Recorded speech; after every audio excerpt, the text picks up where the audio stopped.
พี่น้องกับทักทายสบายดีและสวัสดีเด้อพี่น้องเด้อยามบรรยากาศช่วงบ่ายๆนะพี่น้องเนาะช่วงบ่ายโมงพี่น้องเลย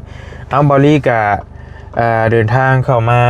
จ่ายเงินให้พอสร้างก่อนพี่น้องเนาะให้สร้างที่เพิ่นโบกเพื่อน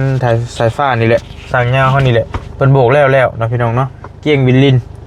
หากเดินทางมาฮอดบอลลี่ก็ได้เรากำลังสิเตรียมเทพื้นนะกำลังขนทรายเข้าไปเตรียมอยู่กระทึกอยู่พี่น้องเนาะพี่น้องก่อนสิลงไปหาน้องเพิ่นกะบอลลี่เองก็ต้องเนาะได้รับข่าวบ่ค่อยดีปานใดพี่น้องก็แสดงความเสียใจน้ำเด้อทางพ่อบ่าวจันเนาะพ่อบ่าวจันชาแนลพี่น้องพ่อตู่น้องเชอเนาะพ่อเฒ่าบ่าวบุญสารวัตรนั่นแหละเพิ่นได้เสียชีวิตไปแล้วว่าสัตว์เนาะพี่น้องก็คือสิฮู้ข่าวกันแน่แล้วพี่น้องมื้อแรงพุ่นแหละบอลลี่ก็สิกลับลงไปก็สิไปร่วมงานนํเพิ่นคือได้ยินข่าวว่าทรงสการมื้ออื่นว่าสัตว์เนาะทรงสการมื้ออื่นอาจจะเป็นช่วงบ่ายนี่แหละพี่น้องเป็นวันอังคารวันที่23ที่มื้ออื่นนี่เนาะพี่น้องเนาะก็สิแหละพี่น้องการเป็นการตายกับพ่อบอลลี่นะครับข่าวก็ตกใจแต่ได้ยินเขาเจ้าบอกให้ฟังเมื่อเช้านี่ก็หากไปดองมาบอลลี่ก็ได้ไปดองลานแต่บ่ได้ถ่ายคลิปถ่ายหยังดอกไปดองลานแล้วก็กับขึ้นมาพี่ก็มาเบิ่งเวียกเบิ่งงานแล้วก็สิขึ้นไปเทิงพุ่นอีกไปพะลานแล้วก็มีงานเจาะน้ำนำนี่มันหลายทางไปพี่น้องลุงตุ้งนั่งแล้วก็บ่แลงก็สิกลับไปร่วมงานนำบ่าวจันนั่นแหละเพิ่นได้เสียไปแล้วนะก็แสดงความเสียใจนำสิแหละการเจ็บการเป็นการตายพี่น้องมันแบบไปไวนะจวดชาติเฮาแบบบ่ทันตั้งโตเลยก็เสียใจนำหลายๆเด้อครอบครัวบ่าวจันครอบครัวบ่าวบุญสารวัตรเนาะครอบครัวแม่น้องเชอพี่น้องให้ไปสู่ภพภูมิที่ดีเด้อเนาะทางเฒ่าพ่อหรือว่าพ่อบ่าวจันนั่นแหละพี่น้องมื้ออื่นทรงสการเพิ่นก็เจอกันอยู่พุ่นแหละอยู่บ้านพุ่นแหละเนาะพี่น้องเนาะป้าบอลลี่ก็สิลงไปจ่ายเงินแล้วก็ไปถ่ายบรรยากาศถ่ายเบิ่งเฮือนเบิ่งซ่านให้พี่น้องเบิ่งคักๆก่อนเนาะเพิ่นโบกแล้วเอื้อน้องสายฟ้าแล้วกำลังสิเทพืชเนาะพี่น้องเนาะไปลงไปเบิ่งน้ำกันเดินทางมาคนเดียวได้บอลลี่ก็ได้ไปมาพี่น้องมาเบิ่งก่อนต่อเรียบร้อยบาทนี่เกี้ยงบินลินพี่น้องแล้วเนาะโบกเฮือนเท่าสายฟ้างามคักปันยังบางสีทายแบบซึ้งให้เบิ่งก่อนเห็นไหมอันนี้คือแล้วเด้อพี่น้องเด้อโตเฮือนน้องเพิ่นบริเวณภายนอกเดี๋ยวบริสิเบิ่งภาพเบิ่งรอบๆนอกก่อนสักหน่อยเพื่อว่าพี่น้องจะเห็นแบบภาพงามๆคักๆเนาะอันนี้คือบริเวณทั้งนอกทางข้างถัดมานี่ซีเมนทางหลังเนาะด้านหลังทางนี้ด้านหลัง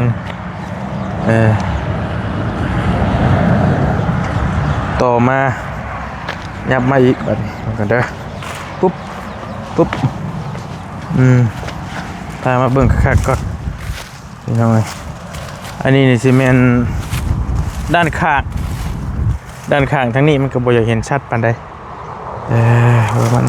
คาหัวเดี๋ยวเบิ่งข้างหลังนี้เบิ่งกันเด้อเบิ่งก่อนนี่เด้นี่เป็นมุมด้านข้างทางพี่นี่นะนี่คือด้านหลังแล้วก็ด้านข้างนี้เนาะดิสิพาวนมาเบิ่งทางนี้ก่อนมาเกี้ยงนะพี่น้องเกี้ยงบินลินนี่แหละก็มีรอยคราบรอยปูนรอยอย่างต่างๆกับเบิ้งเอาเนาะนี่แหละฝีมือของพอสร้างเราคนเดียวเลยเราเห็ดยาวๆเลยพี่น้อง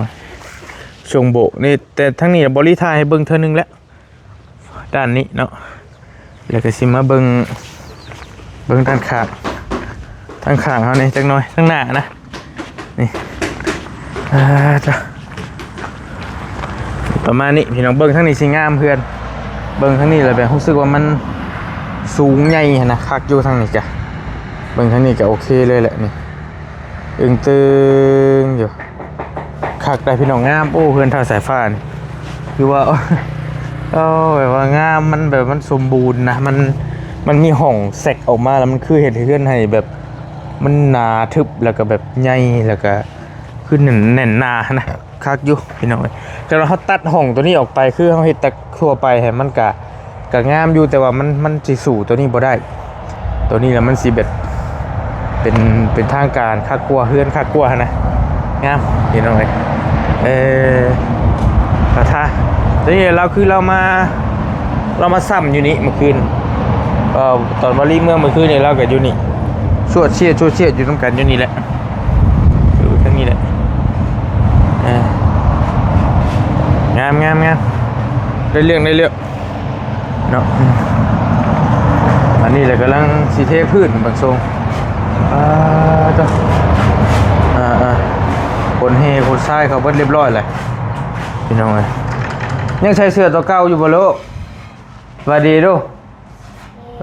สบายดีเด้อเด้อยังบ่ได้อาบน้ำนะบางทรงนี่บ่แม่น้ำมันเติมเท้าเลยแม่นอยู่บ่แม่นเนาะขึ้นอย่าอาบน้ำมื้อเช้านี้เจ้าอาบบ่หนาวแน่เจ้าคือว่าอาบน้ำตอนเช้าใช่บ่หนาวตอนเช้าฮะอาบน้ำตอนเช้าจะว่าแบบใดมื้อใดมื้อก่อนพุอยู่กับไผนี่อยู่กับไผอ้ายเจ้าดิก็คือเรื่องต่อไปคือเรื่องต่อมาต่อเทียนใหม่ป่ะเรากำลังเอาเฮทรายเข้ามาเตรียมสีระเบิดระบึ้มอยู่แถวนี้แหละพี่น้องเลย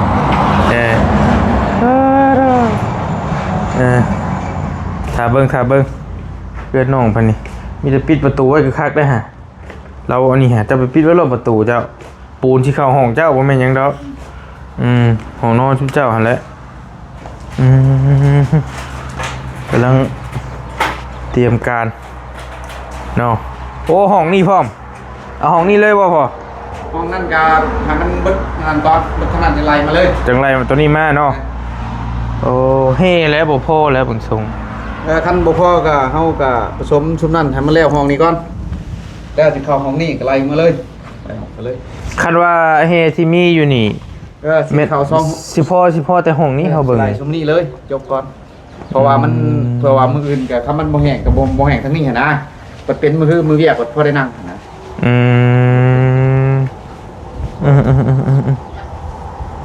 บอกความหมายว่าคันว่าสิเอามาอีกมาเท่าไรได้เนาะ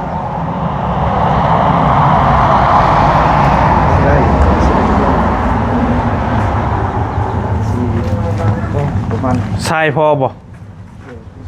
กระเทินเนาะกะโลใส่นี่วันนี้มาตะเวนทางอะไรมาเดี๋ยวใดก็เทบังก้อนบ่ยันว่ามันลายกับหินคนละครึ่งอย่าลายพูดเนาะแม่คือสิลายโพดอีต้องใส่เป็นกระสอบมาหินนี่นะครับเบิ่งตัวจริงก็เต็มตัวนี้ก็สบายใจเจ้าเดี๋ยวจะสร้างรถมาให้ครับพอกระเทินอย่างละเครื่องรถผัดที่สีลายโพดพี่น้อยทรายเครื่องหนึ่งเฮเครื่องหนึ่งสินะลายแท้ๆแล้ว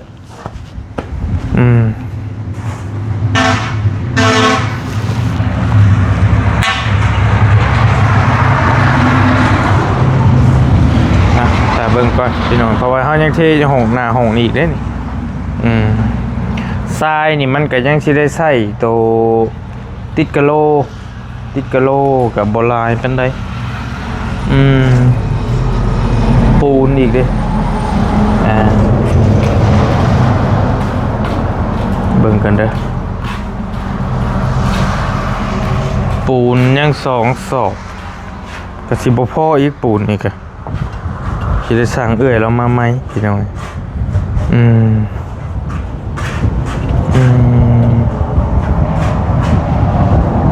เดี๋ยวสิพิจารณาเบิ่งก่อนอาจจะเอาปูนมาอีกบ่หรือว่าจังไดตัวนี้ยังบ่ทันมีปูนเนาะพอเนาะตัวนี้ยังอยู่โอเคตัวนี้ต้องใส่ปูนอีก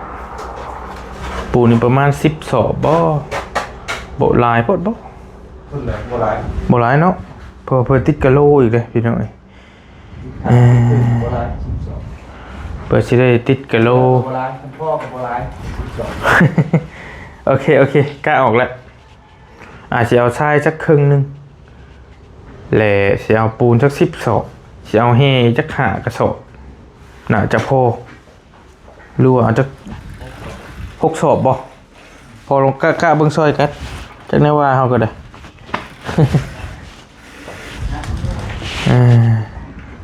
เบิ่งตัวจริงก่อนเอ้าน้องอยู่นี่บ่สวัสดีเด้อ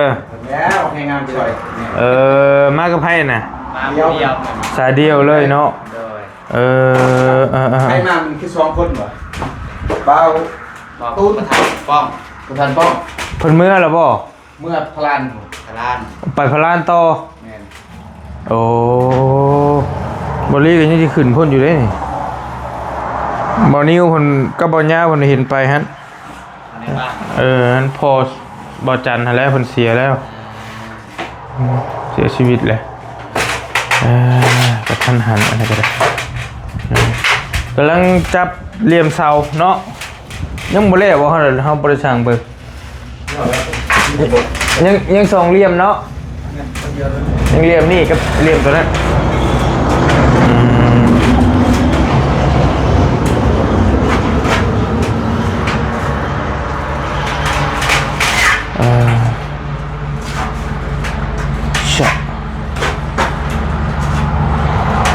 กินข้าวเลยลูกกินกับยังอ้ายเราบุกคักไปแล้วเจ้าขี่รถถีบอ้ายจะให้เอาไปไว้ก่อนเอาไปจอดอีไว้ก่อนไปลูกไปมันเหลือคือแบบหนึ่งหนะเอาไปอีไว้ก่อนไปเบรกบากมุนมาแล้วโอ้ยเอาไปจอดไว้ก่อนไปแฮมไป คือติดตัวได้ ไปจอดไว้ก่อน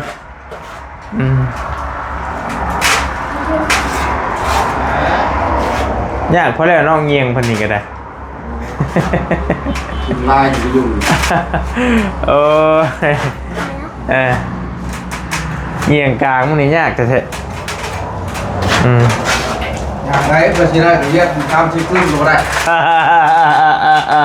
มันคนละเงียงแล้วนะโอ้ย เสื้อป้ากระจายได้ลูก บอกพออยู่พี่จับให้เราในหันเราให้ญาตินะจับให้เราไป มาตัวนี้มันแง่กับยันเทพดาวก้องเนี่ยป้องเงียงเสาว่ะยากกันนี้บ่เราบอกยากกันแล้วไปเวียน3-4คืนกับบ่ได้เราว่ะมันคนละเงียงแล้วว่ะ มันบ่เป็นเงียงเสาแล้วโอ้เว้ยเลย จับเลี่ยมได้บริจับเลี่ยมมาได้3-4คืนสิจับพักเลยเลี่ยมเสาทางในตอนนั้นมันมีขนาดดิ3-4คืนเรียกไปเดินมาจะเห็นมันแล้วจับยากเนาะจับยากโอ้นี่แหละเอาเมื่อกี้เอาค่ะมันจะเป็นมีทางชวนหัวในนั้นหนึ่งเจ้าบริหัวแล้วเป็นยังไม่ได้ใช่หรอวะฮัมได้ก็ได้เทอยู่แล้วเมนว่าลุยเทพื้นมานี่เลยป่ะทันมืดตอนเที่ยงหาจบโอ้ไว้เทพื้นเนาะเลยตอน2 โมงโอเคมันขึ้นกับ2 โมงมันขึ้นแล้วเอาแร่แต่เมื่อคืนนี่บอลโบกฮะเฮ้ยเจ้าก่อนเจ้าเอาให้แล้วนี่ฮะจะหน่อยเลยจะลงมาเนี่ยเด้อจะเอาเงินเอาทองให้แล้วโบกแล้วเดี๋ยวได้เอาบอก เจ้าขอน้ำโพช่างแน่ตัวน่ะเจ้าช่วยแล้วเป็นบ่อันนั้นแล้วจังหวะแต่ขอชวนแบ่งน้ำเล่าก่อนเอาสิแบ่งให้เอาเบิร์ดได้กันเอาแล้วกันเอารถมาให้ว้าเอาบอกของไทยมือหนึ่งรถนี่โคราชอยู่เพื่อนโอ้มือเราเจโน่แล้วถามมึงจะว่ามี%เนาะบ่ดี17,000ผู้ได้นำสิจ่ายแล้วนี่ธรรมดาได้คาโบกนี่นอนที่บ่รับเลยนอนบ่หลับเลย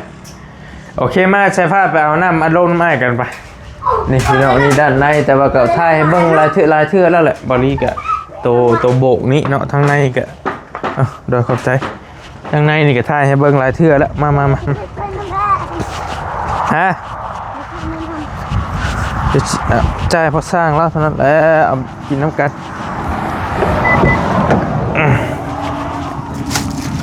พ่อกินน้ำก้อน เอ้าโมนี่น้ำนี่ก็กินกว่าเอาโอเคอยู่ไปเดี๋ยวให้จ่ายเงินแล้วก็สิไปปะละไป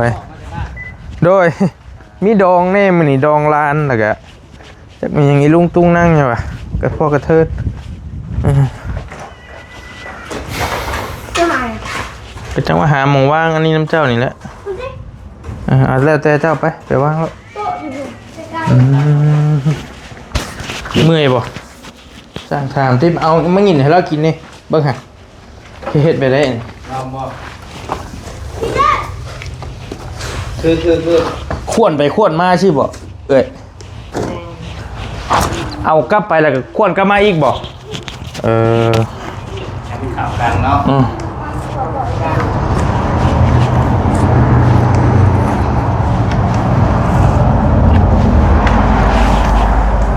สวยแล้วก่อน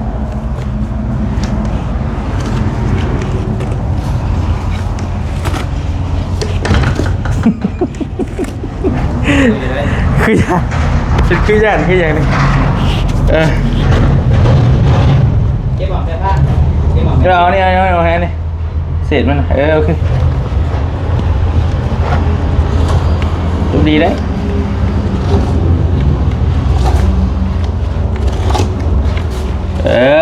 ชี้ระบบ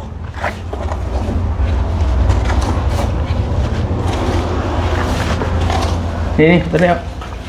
ใส่แรงงานเด็กอีกแล้วบ่ได้เด้ โอ้เราเห็ดกองหนึ่งก็ได้น่ะ โอ้ไม่ยังดอกมัน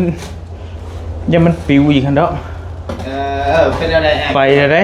ไปเดียวก็ของเจ้าหันแล้ว ช่วงใหญ่เจ้าไปช่องใหญ่เลยโอ้ย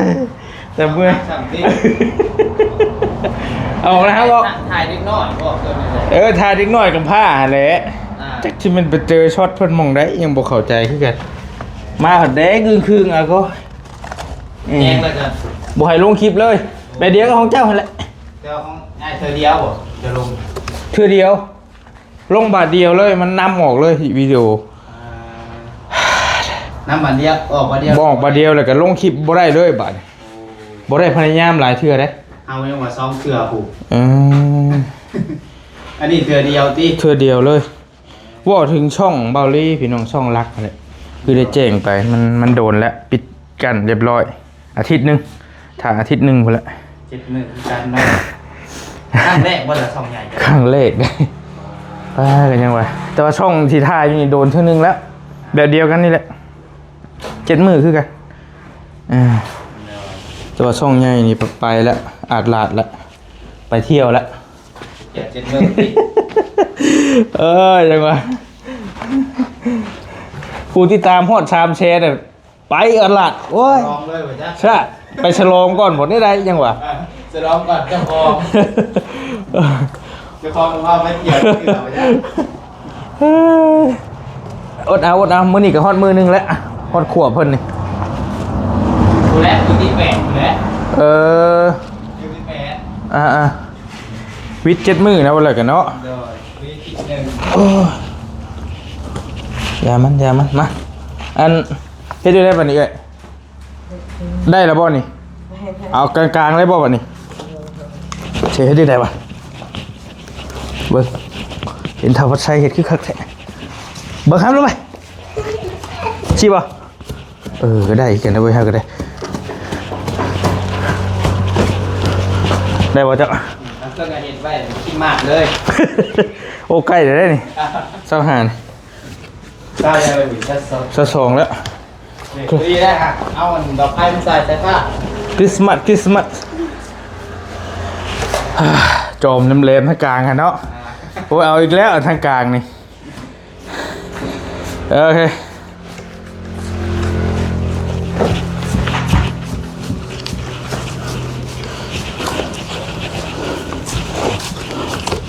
เฮ้ยโอ้มือโอ้บ่ได้เราเฮ็ดพิลึกแท้เรายอมรับเราอยู่เอาลองดูจ้ะเฮ็ดไปได้หมองกลางมันนี่บ่ได้เราคุมพอสร้างจนเที่ยงคืนเดี๋ยวหาตัวนี้ออกก่อน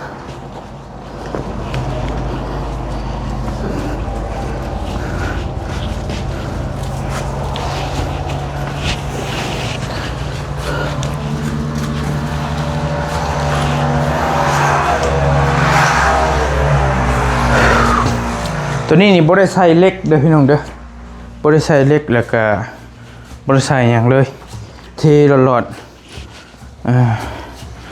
พอสร้างแล้วพอได้อยู่ว่าซั่นคันว่าใส่ก็ดีแต่ว่าบ่ใส่ก็ได้บ่กว้างเพิ่นว่าปาต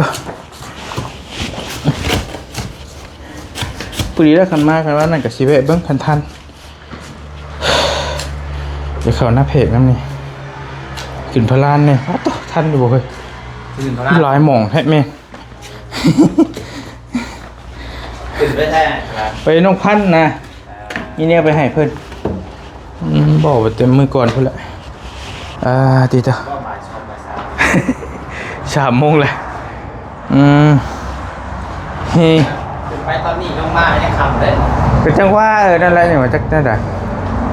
ยามันละไปจัง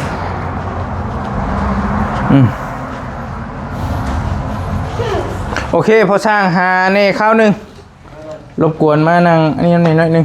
มันก็ได้หาหม่องก่อนสีห้อนพดกันอยู่นี่ครับอยู่นอกพี่ก็ได้พี่อยู่ฟ้าพี่วะใช้ศาสตร์อันตัวไอ้ชื่อไม้ให้นะไปเอาไปจะปูป่ะที่ศาสตร์น้องไม้ยวนจะเอาไปป่ะโอเคสีนางอยู่นี่ก็ได้ละ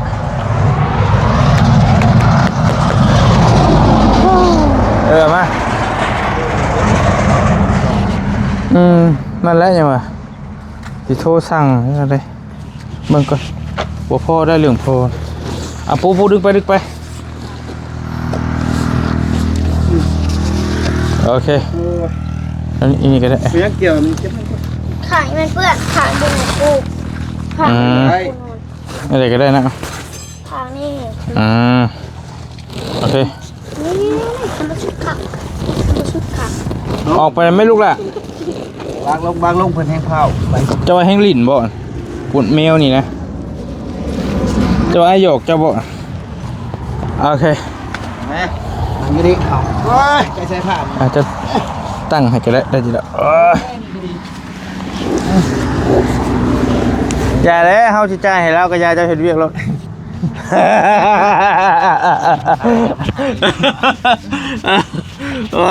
เราบ่หรือเปล่าเราเป็นนั้นบ่ได้ก็อย่าจ่ายก่อนจังว่ากันแล้วแต่ตัวน่ะแล้วแต่จะคุยกันเด้อแต่บ่ว่ากันใส่ผ้าให้สบายเนาะใส่ผ้าเนาะบ่าวน้ำบ่ลี่แล้วกูพี่น้องบ่ว่าลายใหญ่กันให้มีแต่สิมาจ่ายเงินพอสร้างหั่นแหละตัวที่เรา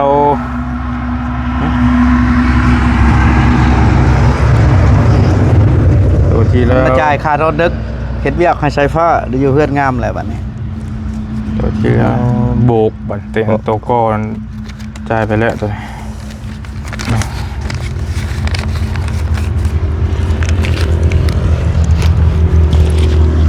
1 2 3 4 5 6 7 8 9 10 11 12 13 14 15 16 17นะพอเนาะนับเบิ่งก่อนตามที่ได้คุยกันค่าโบกตัวนี้พี่น้อง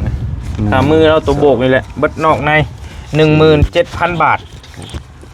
จ่ายให้เรื่องง่ายๆตัวเราแล้วได้แล้วเมื่อคืนนี้มาซ้ำมื้อเช้านี้ครบเนาะเบได้บัดนี้จับเจ้าจับเราเบได้เราให้ถ่ายรูปได้ฮะถ่ายรูปเบิ่งกันได้เอาไม้แป๊บนึงโอ้เนาะ แต่ว่าตัวเก่าอยู่ในกระเป๋าลืมกระเป๋าอยู่เฮือน เกี่ยว จักเท่าใดก็บ่ก็เด้อ18,000บ่พอตัวเก่านะ คือวันนั้นแหละ28 16 17 18,000เนาะ18,000แล้ว 8กับ7เท่าไรชุบ 18,000ก็มีเงินกีบนำอยู่บ่รั่วเบิดแล้วบ่ เบิดแล้วเงินกีบ มันกีบเบิดเลยเนาะ ก็บ่ได้ตัวดอก เฮา เบิ ลื ด ม แล้ว นะ 5แสนคอยเอามาใช้เดี๋ยวนี้แหละใช้ไปใช้มาแล้ว บ่จื้อปานใดแต่ว่าแยกไว้อยู่ดอกแยกไว้ต่างหากอยู่ ของภา เห ษา ลือทั้ง18,000เนาะ แม่น กับบ วก กับตัวนี้ แม่น17 เท่าไหร่ ลบด้วยชุบ 18กับ17เท่าไหร่ อ้าว เท่าไหร่18กับ17จับเงินนำพอสร้างเบิ่งกล้องทำให้อ้ายเป็นถ่ายรูปไหม แม่งั้นออกแฮง เดี๋ งาน ยวพอเอาทางนี้ขึ้นจับจิกก็ได้โอเคจับดีๆตั้งใจได้โอเคเอาลองเบิดเท่าไรบาทนี่ เบิ่งเขาสินี่ บ เบิ่ อง กดู 17บวก18 35,000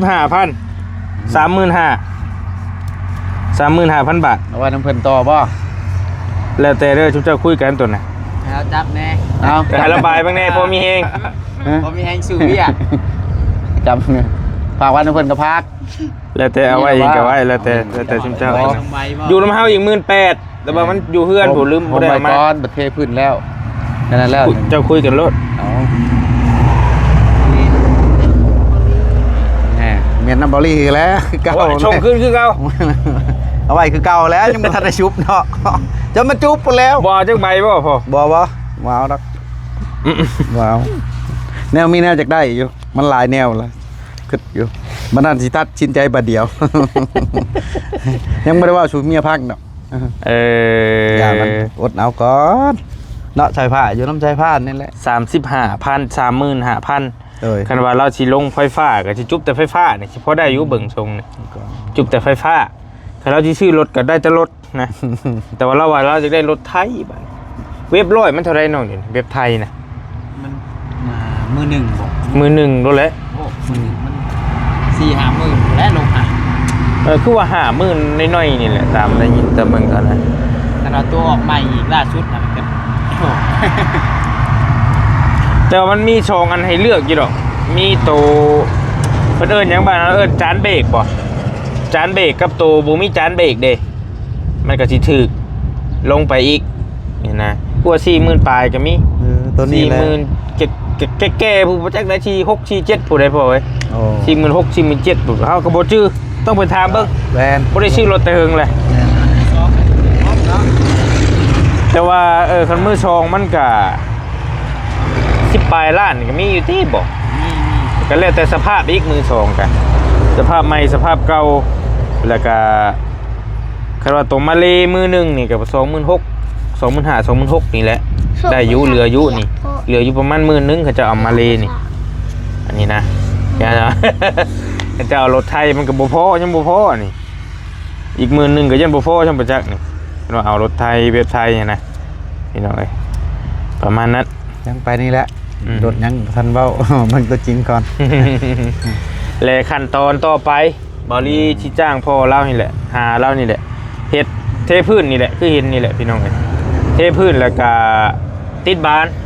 เนาะติดบานนี้ไล่โฮมกันคือเราเว้าแต่ก่อนน่ะ 4,000 บาทเดี๋ยวมาตื้อไว้มาตื้มใส่กันนี้แล้วก็ให้เราทาสีจักทางก็จังเบิ่งตัวจริงน้ำกันพอเราเอาทางละ1,200 บาทตัวสีหั่นนะแล้วก็ตัว4 บาทมันอีกนี่ก็จังเบิ่งอีกนี่จะเราเทพื้นแล้วก็ให้ทาสีต่อเลยนะ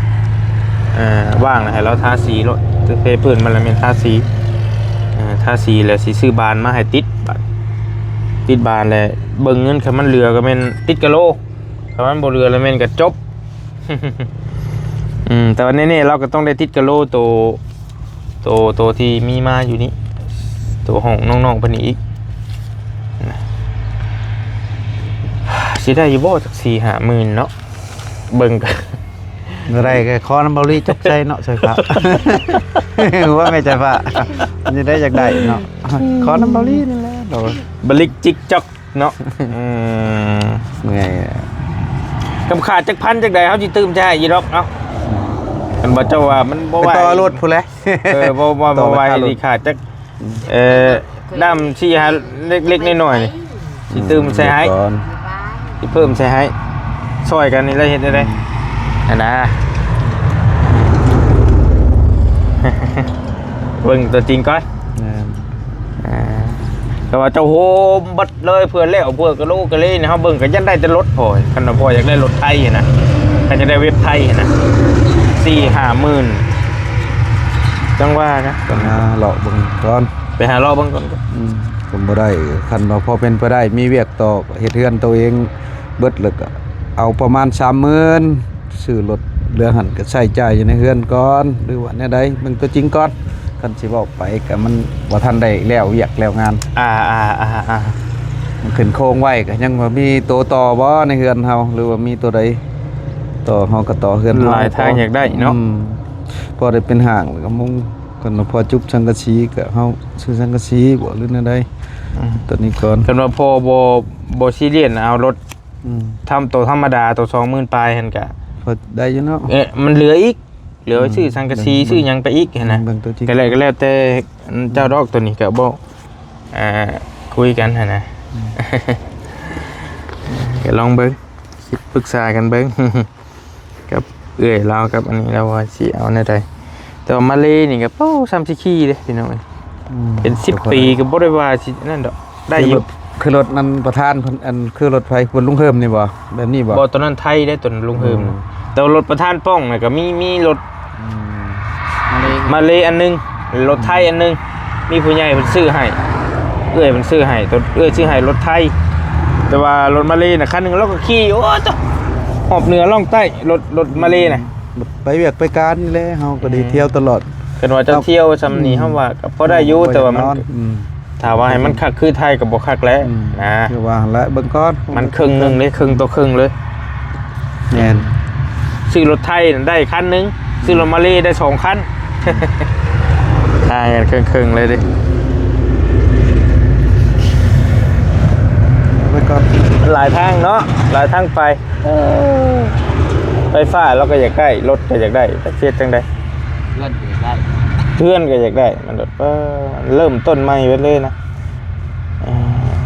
ยังดีแต่ในน้ำกับไม้ไว้ ยังดีถ้าเราได้น้ำได้ไม้ได้ผู้ใหญ่เพิ่นซอยนี่ก็โอ้โชคดีแล้วพี่น้องจักสิไปเท่าใดเนาะจักสิไปเท่าใดก่อนไปจังใดหลายอย่าง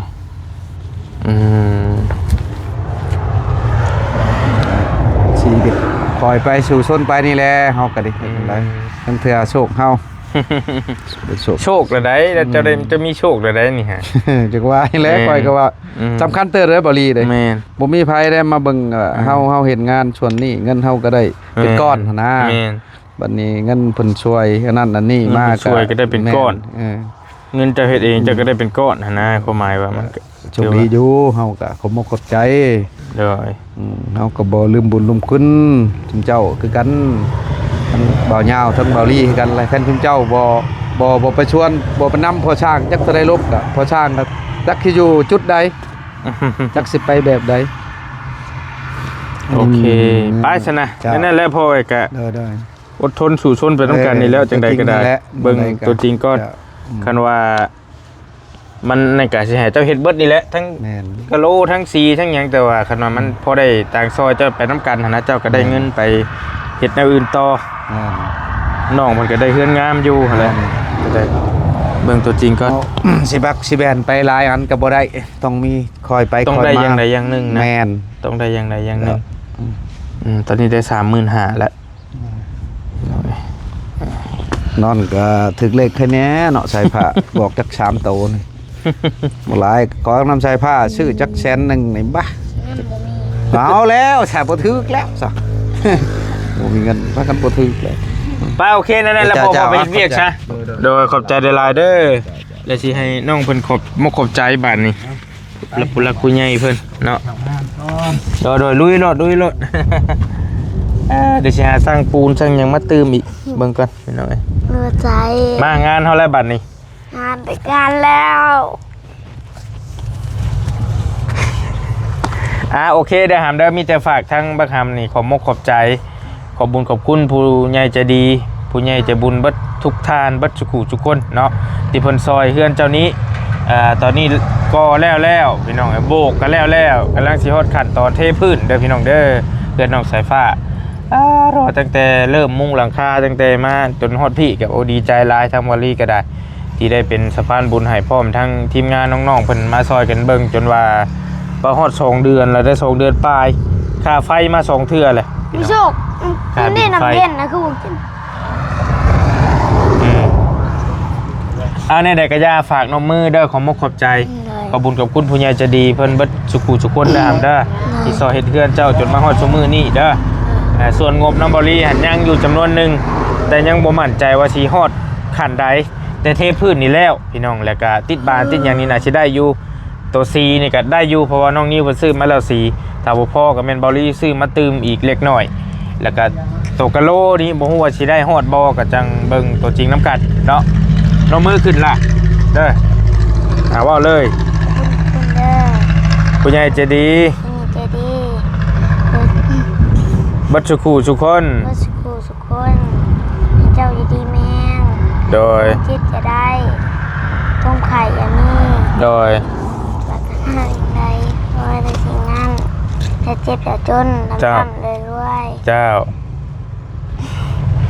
เดินทางขึ้นเหนือลงใต้ เดินทางขึ้นเหนือลงใต้ โดย เจ้าคนหนัก คนแพง คนแพง อยู่ดีมีแห้ง ดีมีแห้ง ร่ำรวย ร่ำรวย สาธุเด้อป้าโอเคบอลลี่กันในนามเป็นสะพานบุญให้น้องเพิ่นตั้งแต่ริเริ่มมาตั้งแต่ต้นจนฮอดซุมื้อนี้ก็ดีใจหลายเนาะมีแต่ขอมกขอบใจขอบุญขอบคุณทางผู้ใหญ่ใจดีผู้ใหญ่ใจบุญเบิดสุขุทุกคนที่เพิ่นได้สดได้ซอยน้องๆเพิ่นจนฮอดซุมื้อนี้เนาะดีใจหลายบอลลี่ก็ได้ดีใจแทนน้องๆเพิ่นเนาะแล้วก็ให้ผู้ใหญ่ใจดีหรือว่าผู้ใหญ่ใจบุญเด้อเบิดสุขุทุกคนร่ำรวยอยู่ดีมีแฮงโชคมานเดินทางไปทางใดมาทางใดก็ให้มีแต่คนหักคนแพงให้มีแต่คนเบิ่งคนแยงเจ้าให้เจ้าถูกหวยรวยเบอร์ร่ำรวยเป็นเศรษฐีมหาเศรษฐีอย่าเจ็บอย่าจนจะขัดอย่าสนเด้อสาธุไปสำหรับคลิปนี้บอลลี่ขอตัวเดินทางก่อนพี่น้องแล้วก็คันว่ามาท่านกับบอลเล่นสิมาเบิ่งใหม่จังไดก็จังว่ากันอยู่ดีมีแฮงสบายดีบ๊ายบาย